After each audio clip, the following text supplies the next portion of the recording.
The situation is not the problem in the boat, because the boat is designed to float as long as the situation on the outside doesn't get on the inside.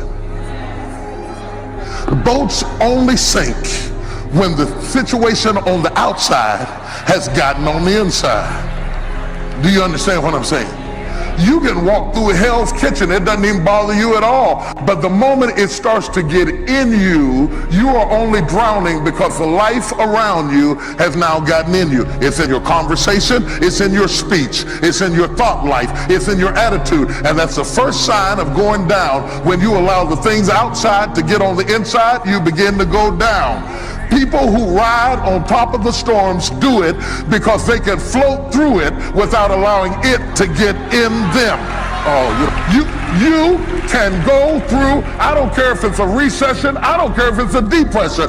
There are people who became millionaires in the middle of a depression because they didn't allow the news on the outside to affect their thought life on the inside. When the things on the outside get down inside of you, you begin to go down. How do I keep it out? I'm glad you asked. You don't want to associate, become tied up with, become intricately involved with people who penetrate your pitch.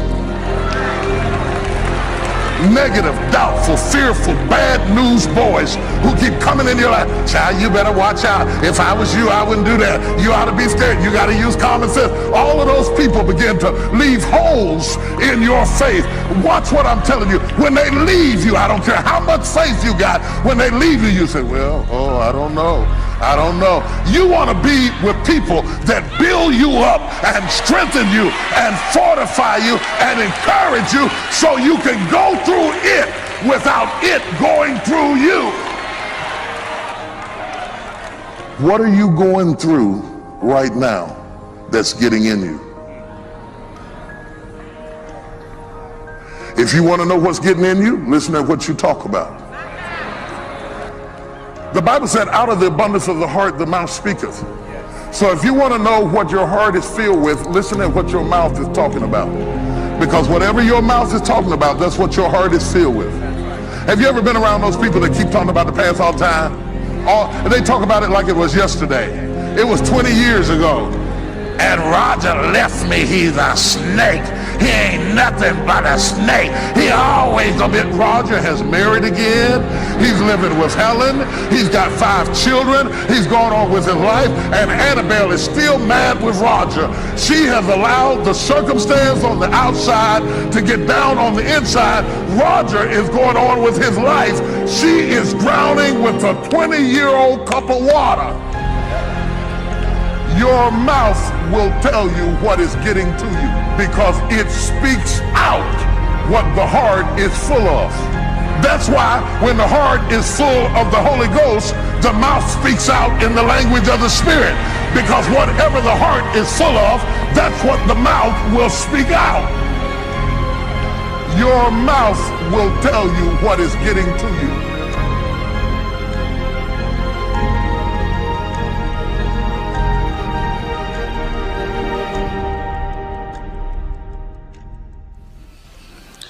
I used to be a state legislator in Columbus, Ohio.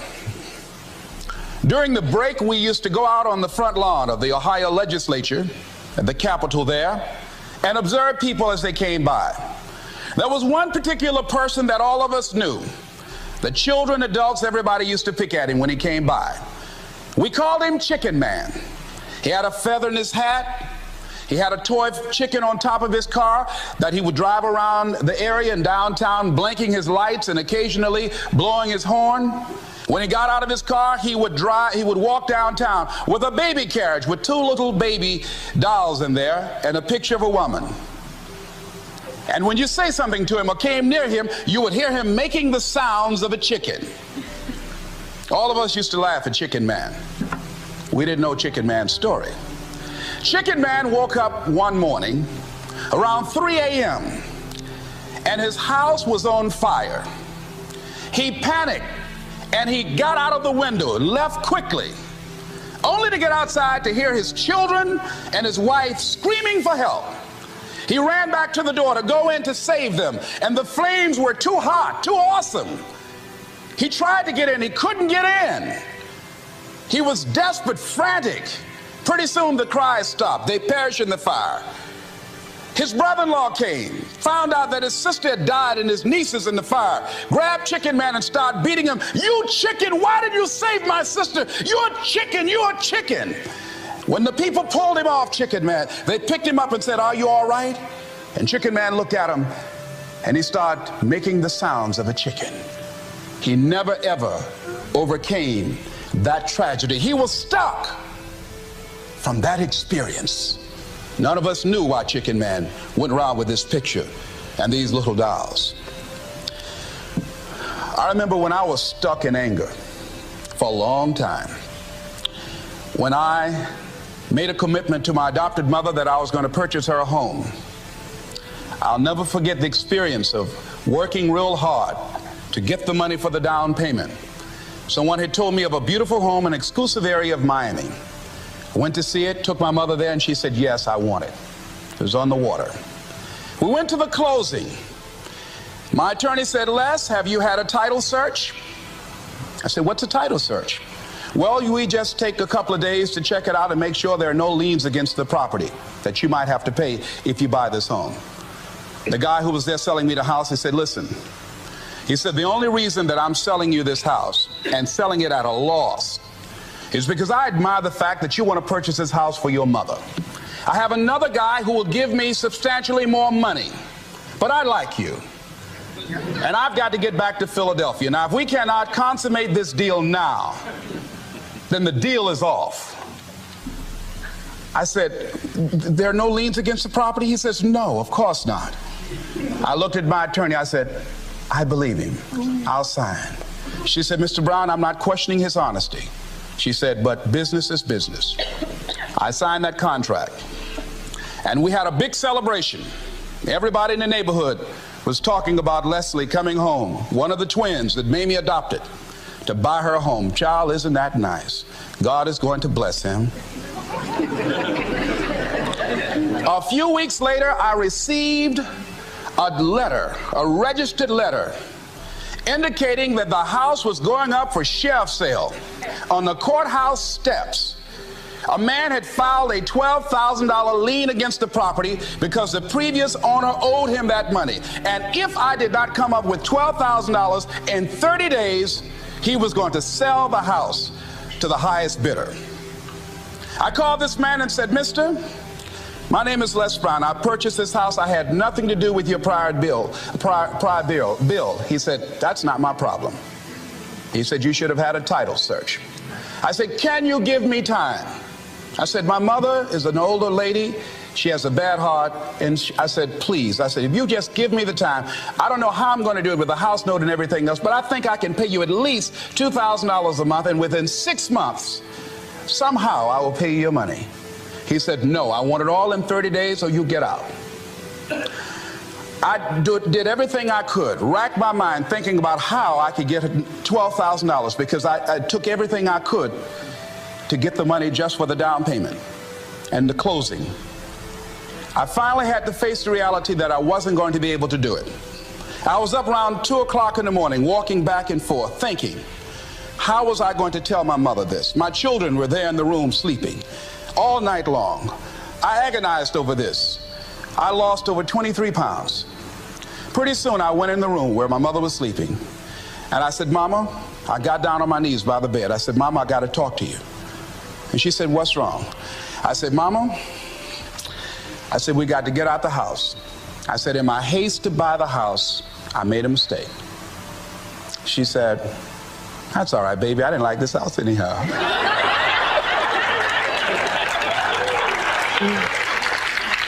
I said, Mama, you told me you loved it.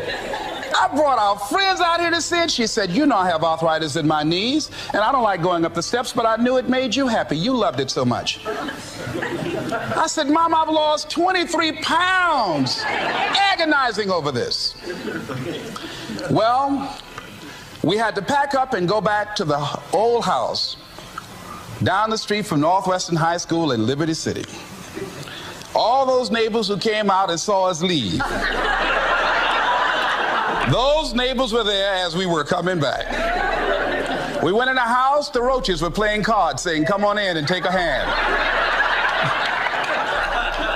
I was wiped out. I was embarrassed and humiliated. Words cannot encompass the symbolism of what I felt.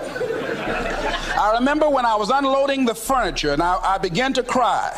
My sister came by. You know you didn't have any money to buy no house, Mr. Big Time. Hadn't given me a quarter. You know mama got a bad heart now, y'all. Back where you belong. As I was crying and my head down, taking furniture in, my mama said, "Hold your head up." I said, "Mama," I said, "I just feel so bad about this, Mama." She said, "Hold your head up and dry your tears. You have nothing to be ashamed of." And I did, as we unloaded that furniture in that house. For several weeks, I was numb. I was immobilized with anger. If I had seen that guy, I was thinking about flying to Philadelphia. I had all kind of dreams about him. And I didn't want to hit this guy here. Hitting would have been too good for him. I just wanted to just grab him and just bite him. I just made it, found him. They say, "Well, we found this guy just chewing on him." Beating would have been too good for him. I'd have just bit him every time he... I'd have been like a Doberman Pinscher. Yeah? The God would have said, "I thought I made everything, but I don't know where this came from." I was reading a book on forgiveness. And they had a line in there that says, "Forgive and grow." I had to let that luggage go. You see, your mind is, you know, when you go into a service station to get gas, you don't go in there and just start pumping. When you push the lever up, it clears the previous bill. By the same token, if you want to begin to move, you've got to clear your mind of all the unnecessary luggage and baggage that's weighing us down. I couldn't move. I couldn't think about what am I going to do to get out of this situation, because I was so concerned about what happened and what he did to me and how bad it was. I was so stuck in that I couldn't even focus on what I should have done. Feeling sorry for myself and angry, and none of that was taking me anywhere. So pretty soon I learned through effort, made a conscious, deliberate, determined effort. I had to let it go. I had to forgive it. Let it go and begin to focus on developing myself. And I say to you, you're going to have people to do things to you. Things are going to happen to you. And the most important thing to do is to harness your will and let it go and move so you can grow, so you can get on with your life. It doesn't matter about what happens to you. What matters is, what are you going to do about it? Amen. What are you going to do now, Les? Huh? How long are you going to tell everybody at the bus stop and anybody who would stand and listen to you? How long are you going to repeat the same thing over and over and over and over and over again? How many times do we have to hear that? Don't go around telling people what your story is. Everybody has a story. 80% don't care and 20% glad it's you.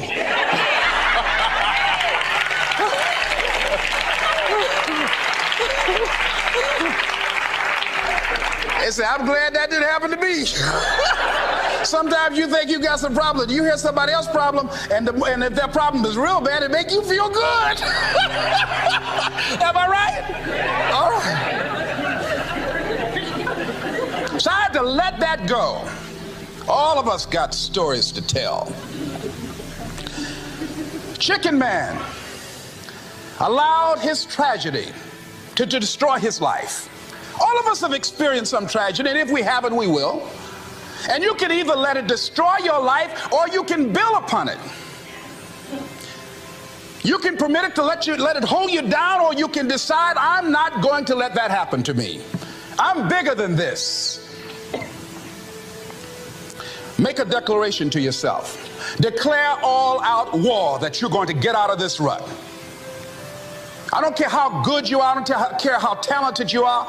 I don't care how much you work on yourself. There are some times when things aren't going to go right. They just are not going to go right. There are times when anything that can happen will happen. Murphy's Law will be knocking at your door.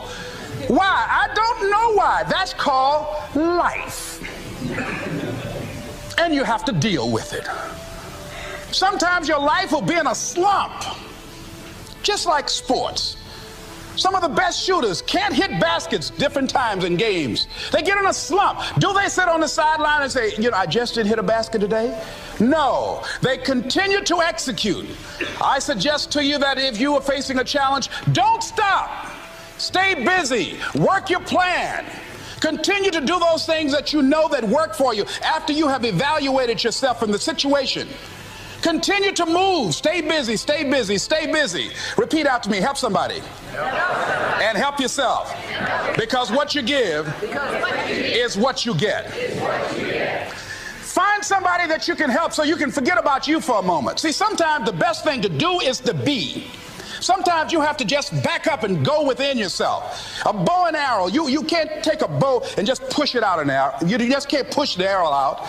You have to pull it back and then release it. Sometimes you have to back up and go within and pray and meditate and recharge your batteries. Go away, clear your head, and then come back and look at it from a different vantage point.